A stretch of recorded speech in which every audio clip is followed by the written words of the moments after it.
Sa nangyaring botohan dyan sa Senado nung nakaraan, kaugnay doon sa impeachment trial, no, ni Sara Duterte, at alam na alam naman nating lahat yung naging resulta. No?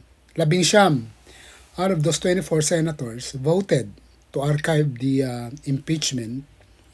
4 voted yes to continue the impeachment trial, and 1 was abstained. Okay? Out of those 24 senators, ilan lamang no, yung nag-stand out pagdating dyan sa debate and explanation why they come up, no, or why they came up to their own decision. Okay? At sa kanila, no, nakita ko at nakita ng lahat, no, ang pagkakaroon ng husay, talino at lalim, no, sa rules ng Senado at ng pagkakaunawa sa saligang batas ay walang iba kundi si Senator Tito Soto. Okay? Kaya kay Senator Tito Soto, sir, kudos sa'yo. Okay? You enlightened us in so many things kaugnay dyan sa impeachment trial, rules, at pagkakaunawa dyan sa saligang batas. Well, of course, si Senator Risa Hontiveros stood, no, sa kanyang prinsipyo, and all the rest of the 4. Okay? Yung 19 na they voted to archive the Constitution, well, alam naman natin o nafe-feel na natin yung kanilang magiging desisyon sapagkat ang kanilang desisyon ay nakasalalay, okay, sa naging hatol ng Korte Suprema na sinabi nila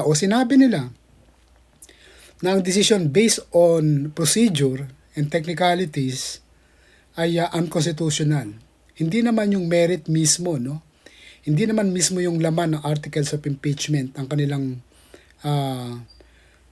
sinasabing unconstitutional, kundi yung procedure, okay? Yung ano ba yung nangyari, okay? Sa pagkakapasa ng impeachment na ito. So yun naman, no? So ibig sabihin, sa kanilang desisyon hindi pa rin absuelto, no? Sa mga kaso na kinakaharap itong si Sara Duterte. Pero kay Senator Tito Soto, no, doon tayo, okay? Sapagkat nakita natin hindi lamang yung prinsipyo, no, ayon nga sa kanya, hindi naman siya after the personality. Kahit na sino pa yung nandun, susundin niya yung naaayon sa saligang batas. Okay? Na hindi inintindi, hindi pinansin, hindi ginawa, lalong-lalo na ng Senate President. Okay? So dito lumabas sa debate na ito kung paano nilamon ng buhay ni Senator Tito Soto sa debate ang kanilang naging representative, no, na si Marcoleta.